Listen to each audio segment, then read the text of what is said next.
Yes people, so in today's video I'm going to show you exactly how to set up a diet for fat loss. The method I'm going to cover in this video is the exact same method that I use myself and that I have used with over 100 of my clients to help them drop at least 25 pounds, if not more. There's going to be no guesswork, there's going to be no starving, there's going to be no mad restrictions, just structure, clarity, and a system that allows you to enjoy what you're doing and sustain those results in the long term, so that when you do drop the fat and when you do get lean, you can stay that way and you don't regain all of that weight and all of that wasted effort.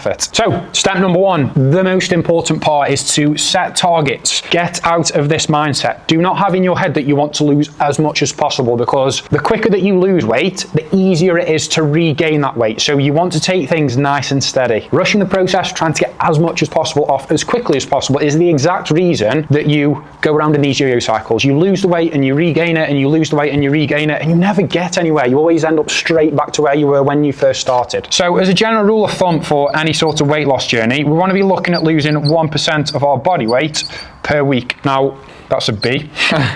Now with that, that's a realistic goal. Even if you're a little bit short of time, this should be more than doable. And losing weight at this rate, 1% of your body weight per week, means that you're going to be able to sustain that in the long term, so that when you do lose the weight, you keep it off. So take me for example, 95 kilos currently upon weight. This is my diagram of me. I'm aware that's not a very accurate representation, but I'm going to be looking at losing 0.95 kilos per week. Now that should be more than doable. It shouldn't be too hard, and this rate of weight loss is going to keep hunger in a really good spot. It's going to allow you to feel energized so that you can still train hard, and you're not going to be absolutely crashing your metabolism in the process of losing fat, which is the last thing that we want. Essentially, the 1% goal is realistic and it's sustainable in the long term. So the deficit, how do we calculate your deficit calories? How much food you need to consume to be in a calorie deficit? First of all, we need to calculate our basal metabolic rate. All that means calories burned at rest. The amount of calories that we burn from simply just breathing, simply just existing, not doing anything. So to calculate your BMR, which is the first number that we need, you do your body weight in kilograms multiplied by 24. Just use me as an example, 95 kilos. 95 kilos times 24 is 2,280. So my BMR is 2,280. This is the number of calories that I burn from simply doing nothing, just at rest. So the first number that we need, BMR, this is number one. Number two is the activity factor. So essentially how active you are throughout the week. You're going to have to judge where you lie on this scale. If you are sedentary, you're not doing a lot of exercise, and you also work a desk job, you're going to be at 1.2. Light exercise 1 to 3 times per week, you're going to be at 1.375. Moderate activity, so training 3 to 5 times per week, you'll be at 1.55. Very active, you're going to be at hard training 5 to 7 times per week whilst working a sedentary job, you'll be at 1.725. And then if you are extremely active, you work a physical job and you train hard 6 to 7 times per week, you are going to be at 1.9. Again, to use me as an example, I would say that I'm very active. I train 5 times per week. I do cardio every single day. I also do 10k steps per day, but I work a sedentary job. So you do number one, your basal metabolic rate, multiplied by number two, your activity factor. That gives you your TDEE, your total daily energy expenditure. So for me, my maintenance would be 3,933 calories. Once you've got your total daily energy expenditure, subtract 500, that gives you your deficit calories. So for me, just an example, 3,933, which is my total daily energy expenditure, minus 500 gives me my deficit. So my deficit to help me lose 1% of my body weight per week would be 3,433. Let's focus on your actual diet so that you can lose weight at a good rate, not be miserable whilst you're doing it. So again, just use me as an example. Let's say that my deficit is 3,400 calories per day.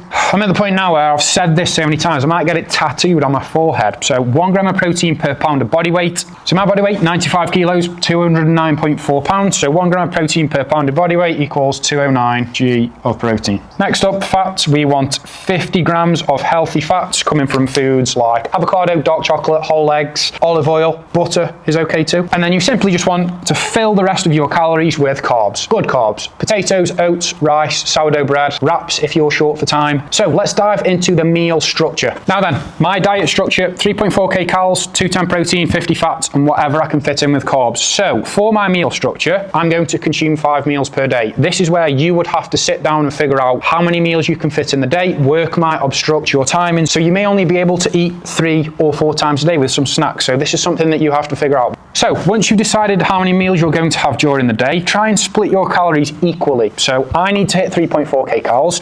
I'm eating 5 meals, so each meal needs to be 680 calories. Next up, try and consume your protein consistently throughout the day, just to keep your muscle protein synthesis at an optimal level. So your MPS, your muscle protein synthesis, is spiking consistently throughout the day, and you're not just taking on big quantities of protein. For meals 1, 2, 3, and 4, 40 grams, which would take me to 160, and then meal 5, a little bit more, 50 grams of protein, takes me to 210. Similar with fats, you may have more fats in the morning. I like to consume more fats in the morning and lower carbs, just because carbs make me feel a little bit sluggish. So we've got 15 in meal 1, 5 meal 2 and 3, 15 in meal 4, and then we've got 10 in meal 5, which would leave us at 50 grams of fats. So from here, you can simply just backfill your carbs. Personally, I would place more carbs around my training window. So if meal 3 is a meal that you have before you train, have more carbs in meal 3 and lower fats. If meal 4 is post-workout, I would shift these fats to meal 2, have lower fats here and more carbs, just to help shuttle the glycogen and the carbs back into the system and to help them digest as quickly as possible. In essence, with your meal structure, you want to consume meals that are similar sizes, similar calories and similar protein throughout the day, just to keep digestion in a good spot, to ensure that all of your carbs and micronutrients are being absorbed at the best rate possible. Next up, we've got food sources. So quite self-explanatory, you want to eliminate hyperpalatable ultra-processed foods. These are going to be harsh on digestion, and the nutritional content is not really going to be that beneficial for you. So with your protein, stick to lean meats, fish, eggs, yogurt, and whey protein powder. For carbs, stick to good carbs, so potatoes, rice, oats, sourdough bread, wraps if you're a little bit tight for time. Make sure to include lots of fruit and vegetables for the micronutrients. And then if you need some easy prep options that you can take out with you, you can buy some boiled eggs from the shop, pre-cooked chicken, tins of tuna, as I mentioned, wraps, just to create some sort of wrap that's high in protein, low in fat. Or you can meal prep, just do one pot dishes. Chicken stir fry is great, chili is great, chicken and rice is great, egg fried rice is great. Make things as simple as possible, make things as quick as possible. Then prepping your food's not going to be an issue. You can always have meals prepped, ready to take with you in the fridge. You've got no reason to go off track with your diet, which is going to set you in really good stead to stay in a deficit and shift that fat. Next up,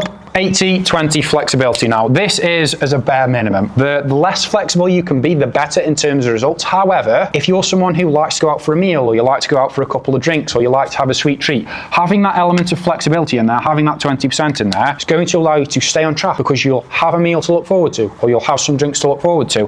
And that makes the 80% graft worth it, because you've got a reward to look forward to. The more flexible you are, the slower your results are going to be. But if you genuinely stick to 80-20, you'll still be progressing at a really good rate, and you'll have a good element of flexibility in there. This is how you stick to results in the long term. Now then, we've got some fat loss tricks for you. Trick number 1, high volume, low calorie foods. Foods that are going to allow you to consume big portions with fairly low calories. So for example, potatoes are great, 0% fat Greek yogurt is great, popcorn is really good if you want to have a sweet treat but want to keep the calories low. High water content vegetables are great, things like tomatoes, broccoli, lettuce, cucumber. You can eat high quantities of them and keep the calories really low. You do need to be careful though not to consume too much. If you're consuming kilos and kilos of veg during the day because you're trying to get full, that's going to upset your digestion. So you can consume high quantities, but be careful not to go overboard. Number 2, one of my favorites, diet drinks. Sugar-free drinks, Monsters, Diet Fanta, Diet Coke, Diet Pepsi, anything that's low calorie and that's sweet. It's going to help you to obviously keep calories low. It's also going to help you to curb some cravings, and the carbonation from said drinks will also help to fill you up a little bit, which means you're not going to be as hungry. Alongside diet drinks, anything that's 0 calorie sweetener for your coffee, 0 calorie syrups for some protein pancakes maybe. So anything 0 calorie will be fine. Again, be careful not to consume too much or too many of these because it will upset digestion. Number 3, incredibly effective coffee. It's going to help you to suppress your appetite. It's going to mean that you're not feeling hungry. Partnered with fasting, so waking up and pushing your first meal back as far as you possibly can. It's going to help you to control hunger. It's going to help you to control cravings. It also means that you can consume the bulk of your calories later on in the day so that you're not going to bed hungry. It's much easier for the majority of people to be hungry in the morning as opposed to being hungry at night. You're lying in bed, you're starving, you want to eat and you can't because you've got no calories left. Fast in the morning, push that first meal back, consume a couple of coffees on top of that, and you can consume your first meal quite late on in the day, which will set you in good stead to go to bed feeling semi-satisfied. Last up for the tips and tricks, calorie banking. If you know you're going out at the weekend, let's say it's a Saturday, you're going to go out for a meal, you're going to go out for some drinks, you're going to consume 1,500 calories more than what you usually would. In the days leading up to that event, reduce your calories by 1,500. I personally would reduce your calories from carbs. It's important that you consume fats for hormone function to regulate your hormones. It's also important that you consume enough protein so that you can optimize your recovery. So I would reduce calories from carbs and just make sure that you're reducing calories to create a bank of 1,500 calories that you can spend on that Saturday so that you can go out, you can enjoy your meal, you can still stay on track and you can still progress. Now then, just going to quickly run over the biggest mistake that people make. It's the lads that are chopping and changing things all the time because they got bored or they found a new trend on TikTok or they've seen an influencer post something online and thought, oh, I'll try that. Chopping and changing is the worst thing that you can do. If you want to lose fat and keep it off, follow a set structure, meal prep, stay consistent for 2 weeks, review, see if any changes have been made, and then adjust. That's all you need to do. Do not chop and change every few days because you get bored or you see a new trend. You're going to keep yourself stuck. You're going to become frustrated and angry and moan that it's not working. You're the reason for that. Pick a structure, follow it, review in a couple of weeks' time, and adjust. That's all you need to do. So that's exactly how I would set up and structure a diet for fat loss. That's how I do it for myself. That's how I do it for over 100 clients that I've helped drop a really serious amount of weight without living like a boring robot machine monk while still being able to enjoy life and see really good progress from the effort that they're putting in. So that's gonna wrap it up, people. If you've enjoyed it, drop me a like, drop me a comment. Don't forget to sub, and I'll catch you in the next one. Peace.